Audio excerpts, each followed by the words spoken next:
예수님 십자가의 길 앞두고 계시면서 이 십자가의 길을 말씀하실 때 이 주제는 그것을 듣는 제자들에게는 참 여러 가지 면에서 두려움과 근심의 주제가 될 수밖에 없다 하는 것 우리가 앞서 살펴봤었지요. 예수님은 이제 곧 가실 것이다 말씀하시고 제자들 너희는 올 수 없다 이렇게 하실 때마다 제자들은 참 걱정과 근심에 사로잡히게 됩니다. 이런 제자들에게 예수님은 복음의 말씀을 선포하시면서 격려해 주셨지요. 근심하지 말라. 하나님을 믿으니 또 나를 믿으라. 이렇게 말씀하셨습니다. 정말 그렇습니다. 우리 예수님께서는 제자들을 버리고 떠나시는 것이 아니고 거처를 예비하러 가셨다가 때가 되면 다시 오신다 이렇게 말씀하셨습니다. 이것 때문에 근심하지 않아도 된다 이렇게 말씀하신 거죠. 그런데 사실은 제자들이 예수님의 떠나심으로 인하여 근심하지 말아야 할 또 다른 어떤 면에서는 더 큰 이유들을 14장 전체 문맥을 통해서 계속해서 말씀해 주고 계십니다. 우리도 이 본문을 따라서 같이 묵상하면서 우리의 삶에 있는 근심과 염려에서 놓이고 자유케 되는 은혜를 누리게 되기를 기대해 봅니다. 먼저 16절 말씀을 보시면 내가 아버지께 구하겠으니 그가 또 다른 보혜사를 너희에게 주사 영원토록 너희와 함께 있게 하리니. 잘 보십시오. 예수님께서 말씀하십니다. 내가 아버지께 구하겠다. 우리 예수님은 저와 여러분을 위하여 아버지께 간구하십니다. 우리를 위하여 기도하십니다. 로마서 8장 34절에서도 말씀하셨습니다. 죽으실 뿐 아니라 다시 살아나신 이는 그리스도 예수시니 그는 하나님 우편에 계신 자요 우리를 위하여 간구하시는 자시니라.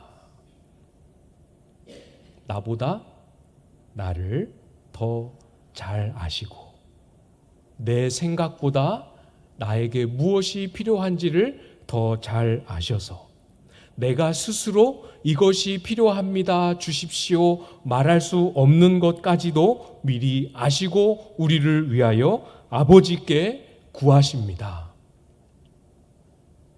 우리 이런 예수님을 믿지 못할 이유가 없겠지요? 이런 예수님을 우리가 믿고 믿음으로 붙잡는다면 우리의 삶에 근심하고 염려할 이유가 사라지게 될 것입니다. 예수님께서 우리도 미처 알지 못하고 만들지 못하는 제목으로 우리를 위하여 구하시는데 무엇을 구하십니까? 뭐라고 기록되어 있지요? 또 다른 보혜사를 구하십니다. 그리고 그 간구를 들으신 하나님 아버지께서는 또 다른 보혜사를 우리에게 보내십니다. 이 보혜사라고 번역된 이 단어는 그때 사회에 일반적으로 변호사라는 의미로 법정에서 법률적인 도움을 주기 위해 대신해서 법률적인 발언을 해주는 사람이라는 의미로 사용되었던 단어입니다. 그 단어가 신약 성경에 사용될 때에는 여러분 아시는 분은 잘 아시겠지만 신약 성경에서는 보혜사 그러면 중보자, 우리의 대언자, 또 우리를 위로하시는 위로자 이런 의미로 사용이 됩니다. 예수님께서 제자들과 함께 계셨던 3년 이 공생의 시간 동안에 예수님은 제자들에게 이 역할, 보혜사의 역할, 중보자요, 대언자요, 또 위로자의 역할을 해주셨습니다. 그래서 제자들을 위하여 쉼없이 간구하셨지요. 누가복음 22장 31절 32절에 보면 시몬아 시몬아 보라 사탄이 너희를 밀가부르듯 하려고 요구하였으나 그러나 내가 너희를 위하여 내 믿음이 떨어지지 않기를 기도하였노니. 중보자로서, 대언자로서의 역할을 예수님이 제자들에게도 해 주셨습니다. 그러나 이것은 예수님이 제자들과 함께 계셨던 3년의 공생의 시간 동안만 일어나는 일이 아니라는 것을 오늘 본문은 말씀해 주고 계시지요. 이 보혜사로서, 대언자로서 하나님이 우리를 위하여 하시는 일이 예수님이 택하신 12 제자들에게만 일어나는 일도 아닙니다. 예수님이 보혜사의 일을, 역할을 감당하셨는데 예수님이 승천하시고 나면 또 다른 보혜사를 보내주십니다. 그분이 누구십니까? 잘 아시지요? 성령 하나님이십니다. 예수님께서 제자들 한 사람 한 사람을 그 삶의 자리에서 불러내시고 제자로 만들어주시고 제자의 삶을 살게 하시고 그들과 3년 동안 함께 하셨던 것과 똑같이 성령 하나님께서 저와 여러분 한 사람 한 사람을 부르셔서 성도 되게 하시고 그리스도를 따르는 제자 되게 하시고 똑같이 성령 하나님께서 저와 여러분과 함께 하십니다. 제자들에게 하셨던 것처럼, 제자들에게 하셨던 것처럼 3년 동안입니까? 오늘 본문에 뭐라고 말씀하십니까? 보십시오. 찾아보십시오. 뭐라고 말씀하셨습니까? 3년 동안이 아니고 예수님이 십자가에 지시기 전까지만이 아니고 영원토록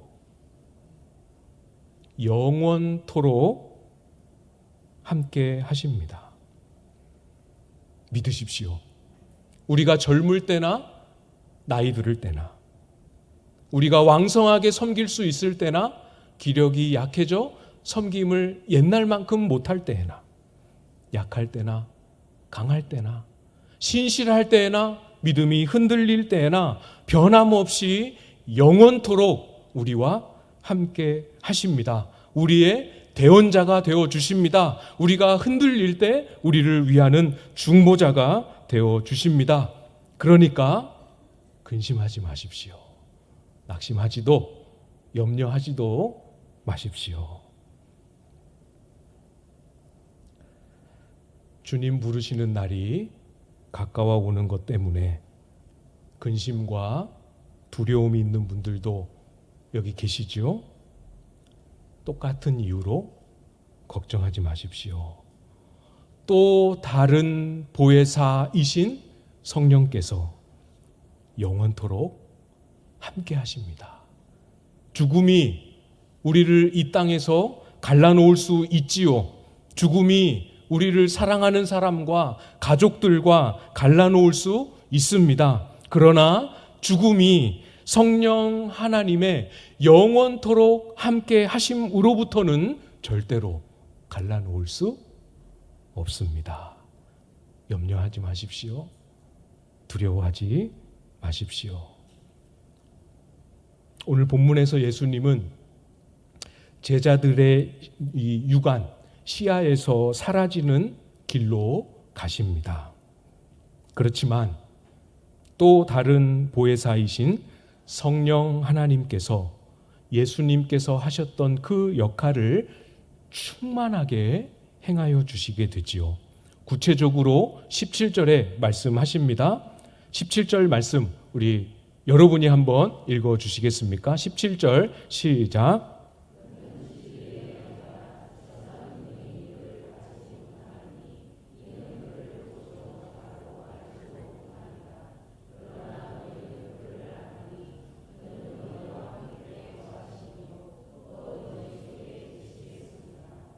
아멘.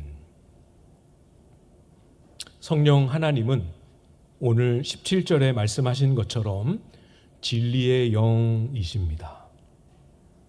예수님께서 길이요 진리요 생명이셨던 것처럼 똑같이 성령 하나님도 진리의 영이십니다. 예수님이 들려주셨던 그 진리를 믿지 않는 세상은 예수님의 진리도 알지 못하고 믿지 아니하기 때문에 진리의 영이신 성령도 받을 수 없습니다. 그러나 예수님이 들려주셨던 그 복음을, 진리를 믿은 저와 여러분은 그 진리의 영이신 성령 하나님도 받을 수 있고, 아니 이미 받았고, 성령 하나님이 우리 속에 계시고 그 성령 하나님을 우리는 알 수 있습니다. 제자들이, 또 우리가 어떻게 성령 하나님을 알 수 있다 말씀하십니까? 성령 하나님이 예수님이 이미 가르쳐 주셨던 그 진리를 가지고 역사하시기 때문에 그렇습니다. 성령 하나님은 성부 하나님께서 성자 예수님을 통하여 드러내신 진리.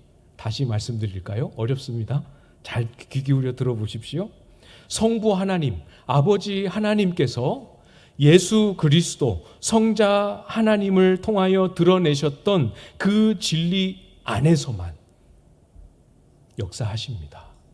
예수님을 통하여 드러내셨던 진리와 무관하거나 그 진리와 상반되거나 배치되는 내용으로 일하시지 않습니다. 예수님의 방식과 똑같지요? 예수님도 제자들에게 또 유대인들에게 말씀하실 때 아버지의 뜻에 모든 것을 종속시키셨습니다. 그래서 아버지께서 말씀하신 뜻대로 하신다. 이렇게 예수님도 말씀하셨지요? 똑같습니다. 성령 하나님도 예수 그리스도께서 말씀하신 진리와 사역 안에 자신을 제한시켜 두십니다. 그래서 26절에도 말씀하시지요. 보혜사 곧 아버지께서 내 이름으로 보내실 성령, 그가 너희에게 모든 것을 가르치고 내가 너희에게 말한 모든 것을 생각나게 하리라. 진리는 머리로 듣고 또 배우고 귀로 들어서 안다고 다 되는 게 아닙니다. 잘 아시는 것처럼 제자들이 예수님에게 가르침을 받았지만 깨닫지 못하는 것들이 얼마나 많았습니까? 예수님께서 십자가의 길을 말씀하실 때 제자들은 깨닫지 못했지요. 그런 일이 절대로 일어날 수 없습니다 라고 만류했습니다. 또 예수님께서 고난받는 메시아의 길을 말씀하실 때 제자들은 제대로 이해하고 깨닫지 못했습니다. 그래서 제자들은 고난받는 메시아가 아니라 로마로부터 유대를 독립시켜주는 정치적인 메시아의 의미를 이해하고 그런 의미의 미련을 가지고 있었지요. 그러나 성령께서 우리에게 가르치시고 또 성령께서 생각나게 하시는 이 사역은 그것과 다르게 매우 놀랍고 매우 새롭습니다. 예수님께서 이미 성경에 기록하여 우리에게까지 전하여 주신 그 진리를 생각나게 하십니다. 그러니까 나는 성경 지식이 좀 부족하고 기억하고 있는 것이 많이 없기 때문에 라는 이유로 염려하실 필요 없습니다. 성령께서 우리에게 진리를 가르치시고 또 생각나게 하십니다. 이 작은 주제가 아닙니다. 잘 기억하셔야 됩니다. 예수님께서 희생의 제물이 되셨지요. 예수님이 희생 제물이 되심으로 우리에게 새 언약이 이루어졌습니다. 예수님은 새 언약의 중보자가 되셨지요. 성령 하나님은 이 새 언약의 아래에 주어지는 친히 언약법이 되셨습니다. 성령 하나님이 친히 법이 되셨습니다. 잘 들으십시오. 그렇기 때문에 율법이 육신으로 말미암아 연약하여 할 수 없는 그것을 하나님이 이루십니다. 어떻게 이루십니까? 육신을 따르지 않고 그 영을 따라 행하는 우리에게 놀랍게 우리는 성령의 인도를 쫓아 살았는데 그 성령으로 말미암아 율법의 요구가 우리에게 이루어지게 하십니다. 놀라운 일이지요. 놀라운 일입니다. 이 은혜를 구약에도 이미 예언하셨어요. 예레미야 31장 33절 말씀인데요. 그러나 그날 후에 내가 이스라엘 집과 맺을 언약은 이러하니 곧 내가 나의 법을 그들의 속에 두며 그들의 마음에 기록하여 나는 그들의 하나님이 되고 그들은 내 백성이 될 것이라. 여호와의 말씀이니라.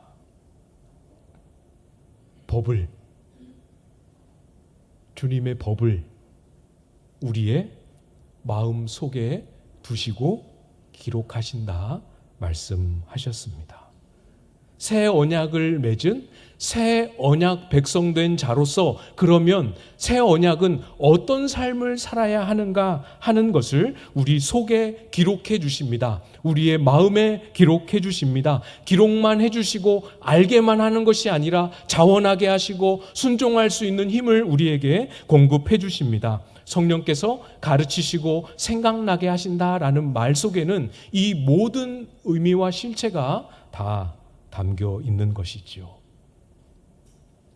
한국교회는 오랫동안 그리고 적지 않은 경우에 여전히 성령 하나님을 참 많이 오해해 왔습니다. 제 어린 시절에도 그런 오해를 많이 접하면서 자라왔던 것 같아요. 우리 성경학교 수련회 우리가 한참 하고 있는 것처럼 제가 중학교 시절, 고등학교 시절에도 수련회 하지 않았겠습니까? 여러분 옛날에는 어떠셨을지 모르겠어요. 겨울에는 항상 겨울 수련회를 기도원으로 갔습니다. 중고등부가 겨울 수련회 간다 그러면 권사님 또 집사님들이 다 대거 함께 따라갑니다. 트럭에 큰 냄비랑 이거 아시죠? 이거 이렇게 기름 넣고 펌프질 해야 불 들어오는 그걸 뭐라고 합니까? 골로라고 하지 않고 하여튼 네? 네, 뻔나. 네. 그렇게 해서 같이 기도원 가서 밥 해주시고 그 밥 먹고 기도하면서 겨울 수련회를 했었지요. 좋은 추억이기는 합니다만 신앙과 신학을 배우면서 많은 내용들이 교정되어야만 했습니다. 그때 제 머릿속에 그려졌던 성령 하나님에 대한 이미지는 뜨거운 불, 하도 그렇게 이렇게 집회 인도하시는 우리 부흥사 목사님들이 불 받아라 이렇게 하셔서 정말 성령 하나님을 경험하면 내 신체 어딘가가 뜨거워져야 될 거라고 생각을 했어요. 그 어린 나이에는. 그래서 기도하면서 간절히 주여 주여 하면서 어디가 뜨거워지나 계속 생각하면서 기도했던 생각이 납니다. 또 성령께서 임하시고 역사하시면 꼭 눈물을 흘려야 하고 꼭 방언을 해야 하고 꼭 환상을 봐야 하는 것으로 그렇게 들었습니다. 그렇게 배웠고 또 그렇게 이해를 했었죠. 물론 우리가 성령 하나님의 충만한 역사를 경험할 때 울지요. 우리의 죄를 애통하며 대굴대굴 구르며 울지요. 또 방언의 은사도 주십니다. 그러나 그 모든 것들이 포함되어 있지만 성경은 성령을 뭐라고 말씀하십니까? 진리의 영이다. 예수께서 이미 주신 그 말씀을 가르쳐 주시고 생각나게 하시고 깨우쳐 주시고 순종하게 역사하시는 분이다. 이렇게 말씀합니다. 혹시 열심히 기도하는데 나는 기도해도 환상이 보이지 않고 열심히 기도해도 눈물 잘 흘리게 되지 않고 열심히 기도해도 아직 방언의 은사가 나에게는 주시지 않았다 해서 내 기도에 문제가 있다? 내 신앙에 문제가 있다? 이렇게 생각하실 필요 전혀 없는 거죠. 무엇을 보고 아셔야 합니까? 예수 그리스도의 진리를 생각나게 하시고 순종하게 하시는 삶의 궤도 위에 올라가 있는가? 기도하면서 그런 삶의 진보가 내 속에 있는가? 이걸 보고 판단하셔야 하지요. 성령은 무슨 기운, 무슨 효과가 아니라 하나님이십니다. 새 언약의 법을 우리 속에 두시고 진짜로 행하게 하시는 하나님이십니다. 또 있습니다. 우리가 근심하지 않을 수 있는 또 이유가 있습니다. 또 다른 보혜사이신 성령 하나님은 우리에게 눈에 보이지 아니하는 예수 그리스도와 동행하는 삶을 만들어 주십니다. 18절 말씀이지요. 18절 말씀도 우리 같이 읽어보도록 하겠습니다. 18절 시작. 내가 너희를 고아와 같이 버려두지 아니하고 너희에게로 오리라. 아멘.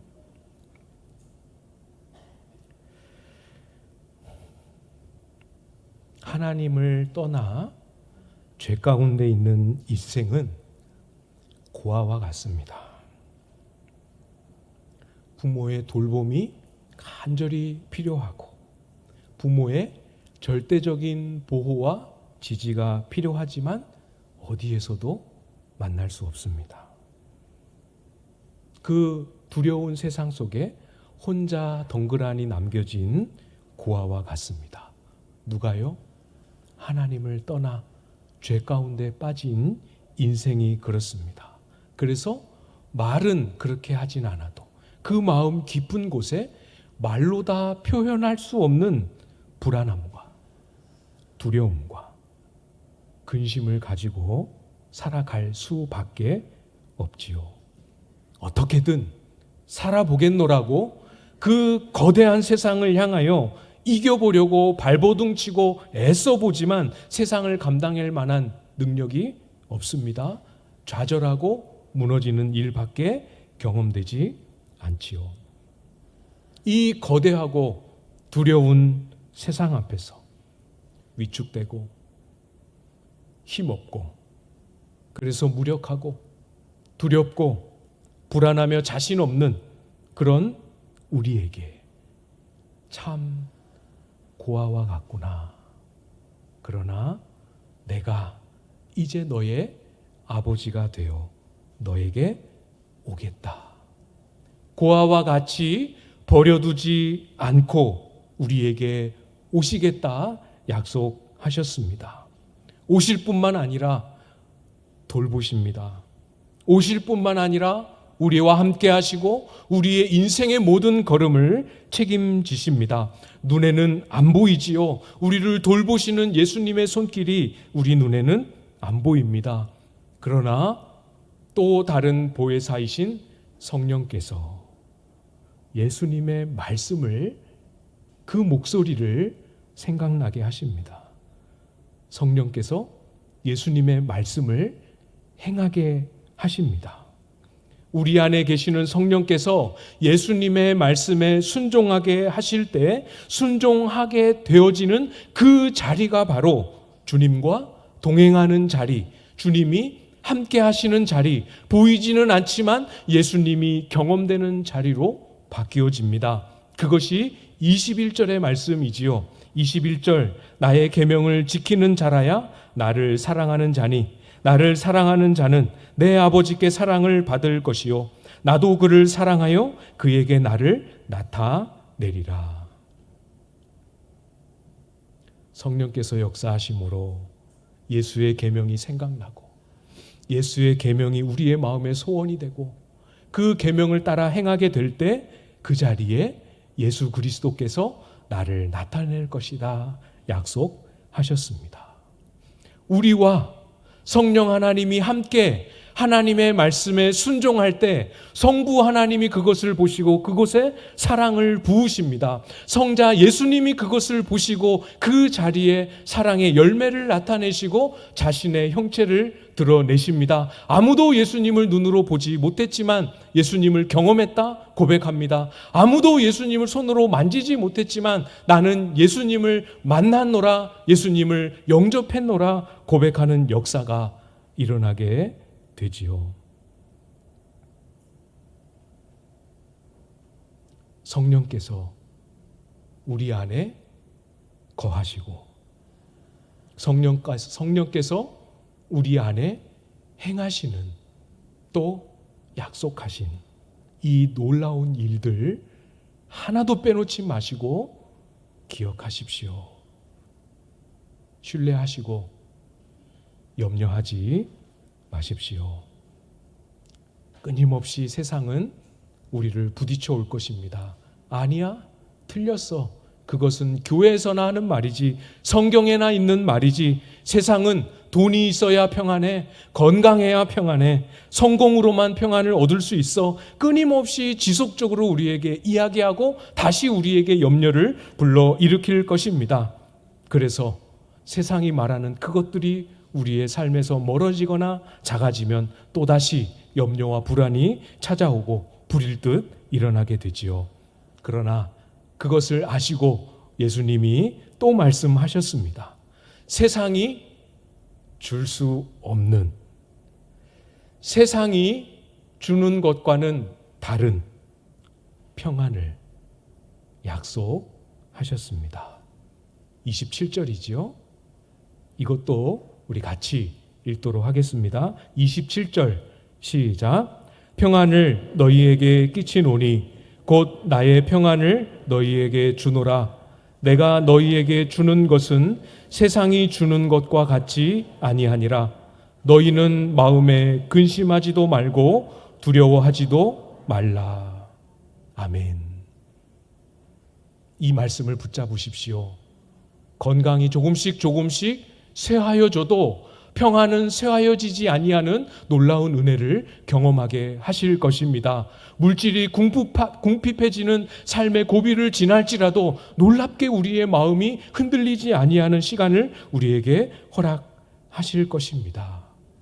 예수 그리스도를 믿는 자 속에는 이미 성령이 내주하십니다. 우리 안에 보내신 또 다른 보혜사 성령 하나님께서 우리로 하여금 예수 그리스도의 계명을 행하게 하심으로 예수 그리스도의 사랑과 예수 그리스도의 임재와 예수 그리스도가 주시는 평안이 우리의 삶을 이기는 승리로 우리 모두에게 경험될 수 있기를, 여러분의 경험으로 증거할 수 있게 되기를 주님의 이름으로 축복합니다.